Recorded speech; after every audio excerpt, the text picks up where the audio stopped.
Welcome, everyone, to Couch Potato Diary. Happy Wednesday. My name is Peter Klein. Thank you very much for tuning in today. So today's going to be a two-parter. I had planned on doing a podcast yesterday and then had some car troubles and had to get those fixed. And so today we're going to do the exact podcast I was going to do yesterday and then do the one that I was planning on doing today. So part one, we're going to look at a busy day in the National Hockey League from a couple of days ago and all the news that has gone down there. Plus, the NFL preview continues, looking at the best players in the National Football League and the most talented teams in the National Football League. So that's what's coming up on the show today. Thank you all so much for tuning in.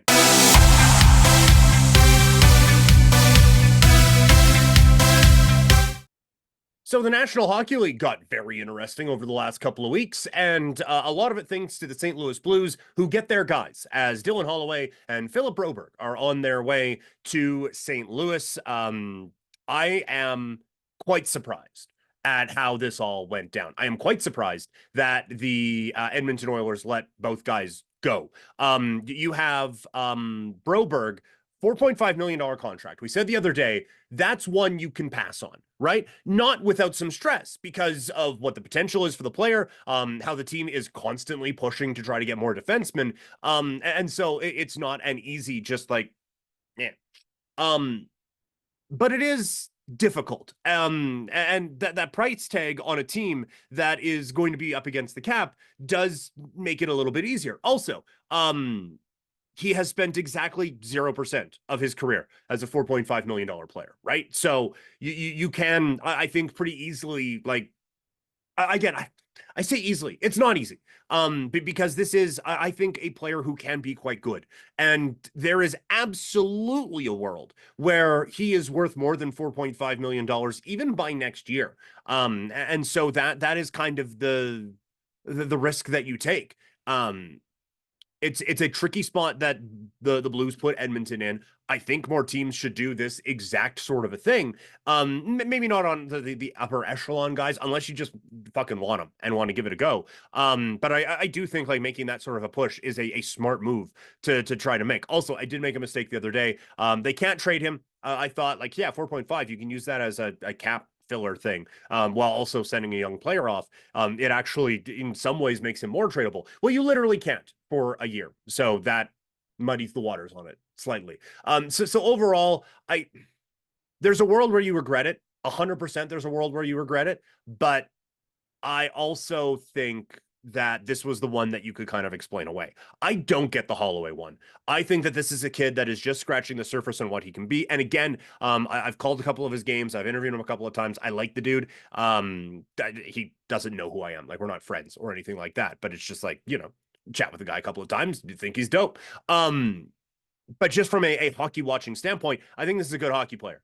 And while there might not be an opportunity on the Oilers, given the additions that they have made, him at under $3 million is a no-brainer to me. He's the type of potential breakout player that could help this team out and get them over the finish line. Like if he can reach the potential that he has and become not necessarily a game changer or anything like that, but become a very good scoring player, you add that to the depth of this group, and all of a sudden, like, maybe that is the difference between a game 6 and or a game 7 loss and a game 7 win, or not even having to get to a game 7 and winning one of the first 3 games that you play in the Stanley Cup final.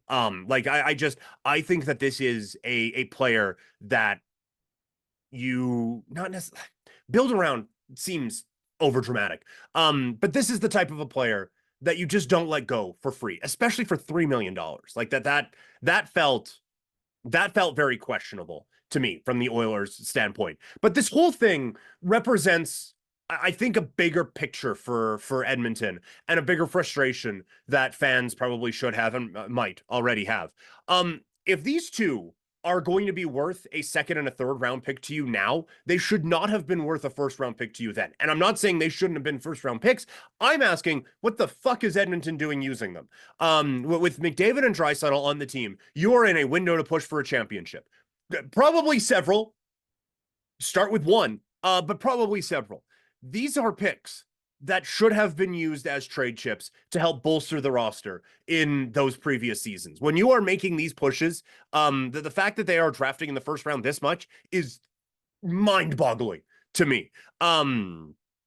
And like, even, okay, so if you're not going to trade that pick that year, well, now you have Holloway and now you have Broberg. And sometimes draft picks can be kind of like cars, like they lose 50% of their value once they drive off of the lot. Like, oh, well, we have a first round pick. Okay, well, let's trade that first round pick. Hey, that first round pick is Morgan Klimchuk. I don't know why Klimchuk's getting a drive by in this, but you know what I mean. Hey, that first round pick's Morgan Klimchuk. Okay. Yeah, loses it a little bit. And so I understand, but with Holloway and with Broberg, there was, I think, and it might even still be a view that there is a potential upside there. So those again are absolutely trade chips that this team should have been using to bolster this roster and get them NHL ready. And I understand, like, what you want is a sustained program, right? Like you want kind of the Pittsburgh model feels a little whatever but I mean you're following it when you're the Oilers, and there is kind of a straight line comparison to, well, you got Crosby and then you got Malkin, and well, okay, well, you have McDavid and Draisaitl. That seems like it's almost too obvious. And when they started with Crosby, it was Guerin and Recchi and all those veteran players who were in there. And then as they kind of age out, and as Crosby salary increases, Malkin, Letang, all those guys start to get paid, then you start to need that second wave of younger players. And all of a sudden Gensel comes in and helps you win championships, and Rust and all of those guys. And it's the young group comes in. People do kind of forget there was a real big chunk there where Pittsburgh wasn't doing a damn thing.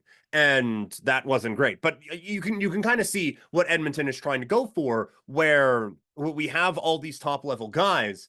When we're going to be paying them, yes, we want to have some players on ELCs coming in and being able to contribute so that we can kind of just keep this line moving once these guys get paid. Well, in that case, then you don't give them away for a second and a third when one of them is going to be making more than $3 million. Like that, whatever. It is a misjudgment in development, misjudgment in scouting or something, but something messed up. If you're using a first round pick on Dylan Holloway and then are okay with losing him rather inexpensively for second and third round picks, like it doesn't work like that. And so also along with that, I kind of got sidetracked there. You got to win one first with these guys. And I think every year where you're like, okay, well, conference finals, well, didn't work. And then other that, and it's a second round this and whatever. And this is, again, a weird conversation to be having after they just went to the Cup final, but it has probably taken too long to do that with Connor McDavid, sorry. And there's obviously a lot of very talented teams in the NHL. It's not supposed to be easy to get to the Stanley Cup final, but you do kind of get bored on third base when you get Connor McDavid, and are supposed to be able to build around it.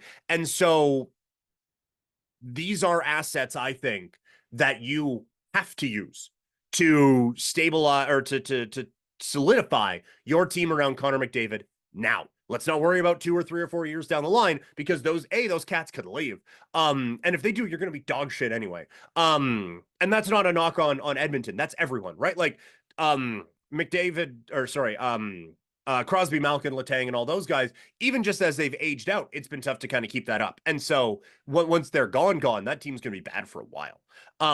And so you kind of just accept that. Like, it's tough to do like a 20-year run where you're all just kind of awesome. There's going to be some ebbs and flows, especially when you're relying on players like that. And so accept that, look, like, this is our window now. We need to be going for it now. We have the best player in the world. Let's make a bit of a push for it, use these picks as capital and trades, or use these young players as capital and trades. And they've done that once with some of these picks, but you look at it, since drafting Bouchard in 2019, which finally worked out this year, but since drafting Bouchard in 18, they drafted Broberg, who's played 81 games, Holloway, who's played 89, Xavier Bargault, who you just did your guy's not playing, my guy's not playing, let's switch them and see if they play. Reed Schaefer, who was who was a piece of the Ekholm trade, so that's good. And now you have Sam O'Reilly in the first round. That is a gigantic waste of assets. You have had now, I guess that would be 6 years worth of assets, right? Broberg, Holloway, Bourgeau, sorry, Schaefer, and O'Reilly. So in 18, I think they traded one of those picks. Probably in the Ekholm trade. So you have 6 years worth of assets. You use 2 of them to make a trade that solidifies your roster. But then other than that, with all due respect to those guys, they have contributed none to, for the most part, to the winning and success. Holloway, bits and pieces here and there, and some big goals in the playoffs, but for the most part, he has not made a difference. And that just feels like a huge waste of assets when you are looking to make a push to be a Stanley Cup contending team. If you're going to be making those picks, you better be getting players who are going to help you or develop into that in quicker than 5 or 6 years. I am stunned how often this team has been drafting in the first round as of late. And again, to be fair, Schaefer has slipped as part of the Ekholm trade. But aside from that, from 6 years worth of draft picks, you have first round picks, I should say. You have 168 games played, 11 goals, a second, a third, Jake Chiasson, and now Sam O'Reilly, who, by the way, you gave up next year's first to get. It is top 10 protected, but that's not the point. How do you give up another trade chip right now to go get a player who isn't going to help you out for a few years? Sam O'Reilly ain't playing on the Edmonton Oilers next year. And the Edmonton Oilers' sole focus in life should be on winning a championship next year. And like farm system, cupboards, whatever, be fucked, man. You have to win a championship this year. And so again, to get basically nothing out of 6 years worth of first round draft picks, and then move another draft pick to get one that you use on something that isn't going to help you for 3 or 4 years, probably, is just a gigantic waste. And again, I hate talking about players like this, but it is a gigantic failure of asset management. And so you really do see, when you kind of look under the hood with the Edmonton Oilers, that last year's success was kind of more in spite of management than it was because of it. And Stan Bowman, I don't know if he should have that job. I have a fairly strong lean toward one side. You can probably guess that. But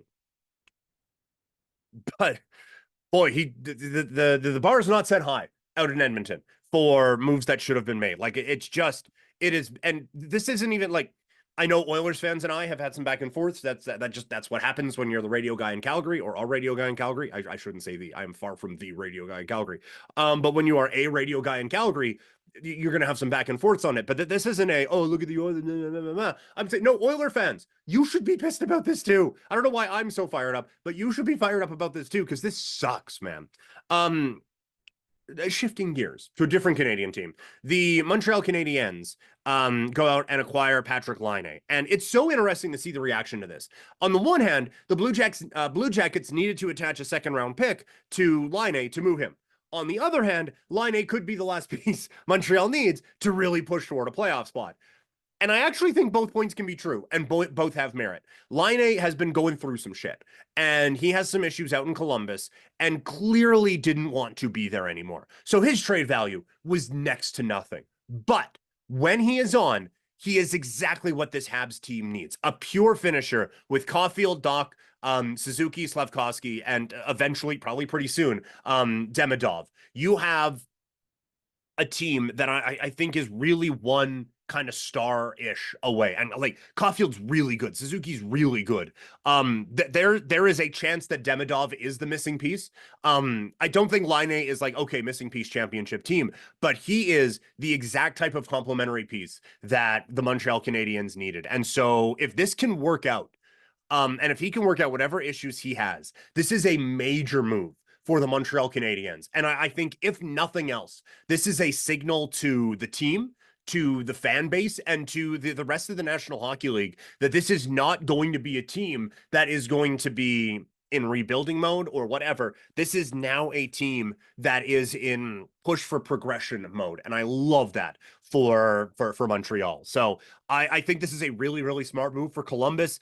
It frees up some cap space. It frees up a roster spot. We'll see what they kind of push for out in Columbus, but it kind of alleviates a headache, I suppose, and kind of puts a wrap on things out there. But for Montreal, I love this move. If it doesn't work out, you get a second round pick, and they got a ton of cap space anyway. So and it's only a couple of years, right? And end up doing the same thing with Laine, but these things tend to work out, and the Habs have done a beautiful job of kind of putting together this team and coming out of this rebuild now. And so I think the big question left there is the goaltending. So that's the story from the NHL in a surprisingly busy week from the National Hockey League. Let's shift gears now as the NFL season rapidly approaches, and the NFL preview continues today as we look at the best players from the National Football League and most talented teams in the NFL going into this year.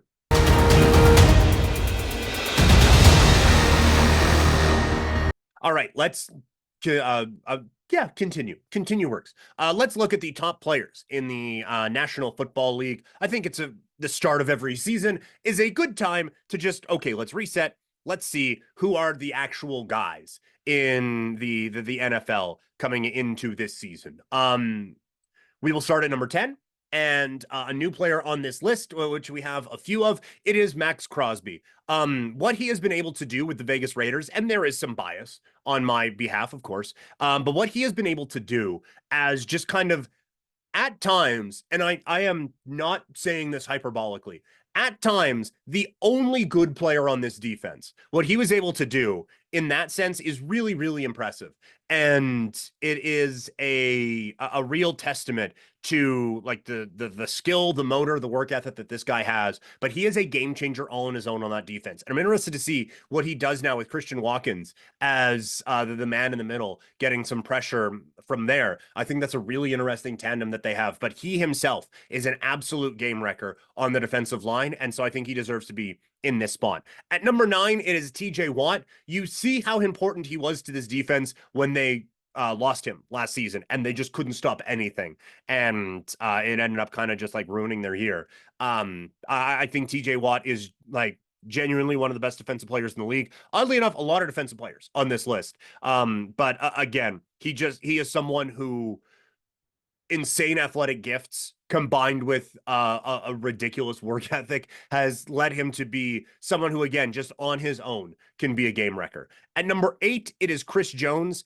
He reestablished this in the postseason last year, and really throughout the season last year. He was on a mission to get that new contract. He gets it. It is very deserving, and he is the anchor for a team that really built itself up on the defense last year. So Chris Jones gets it. At 7, it's Trent Williams. There will probably be a time where he isn't on this list. That is not this year. He is so important on the offensive line in what they are doing out in San Francisco, giving whatever quarterback they have time and giving some run lanes to Christian McCaffrey. So Trent Williams gets on this list. At 6, it is Justin Jefferson. He is not going as the first wide receiver in NFL drafts or fantasy football drafts because of the quarterback situation around him. But I don't think there is a question that he is the most talented wide receiver in the National Football League right now. At 5, it is Christian McCaffrey.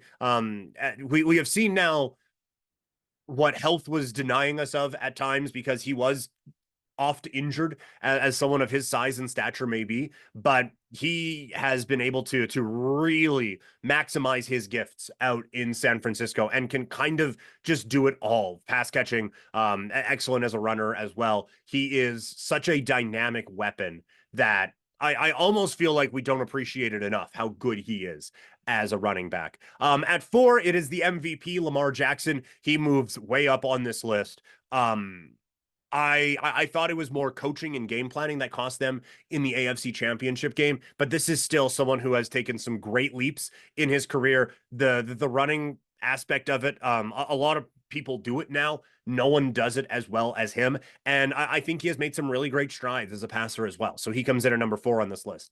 At number 3, this was a real close battle between 3 and 2. It was Myles Garrett. He is such a freak on the defensive line and just gets after the pass rusher so well. Phenomenal in the run stopping. Just everything you want. He just checks all of those boxes. At 2, it's Micah Parsons. There isn't a whole lot that separates them. I think Parsons just being a touch quicker while still being about as ferocious a pass rusher gives him the edge for me. But if you wanted to flip them, I don't really have much of an argument. And in at number 1, I know he didn't get it on the NFL list, but to me, I don't think there's any question. Like when I start to make this list, I put Patrick Mahomes at number one, and then I fill out the rest after that. He is the most talented quarterback I have seen in the history of the NFL. Again, like makes all the throws, mobile as heck, reads defenses so well, and he has this brilliant mix of creativity, intelligence, and athletic ability. And obviously has put the work in to maximize all of it. I think it is clear he is the best player in the NFL this season. So those are the best players. But who are the best teams? Or at least the most talented.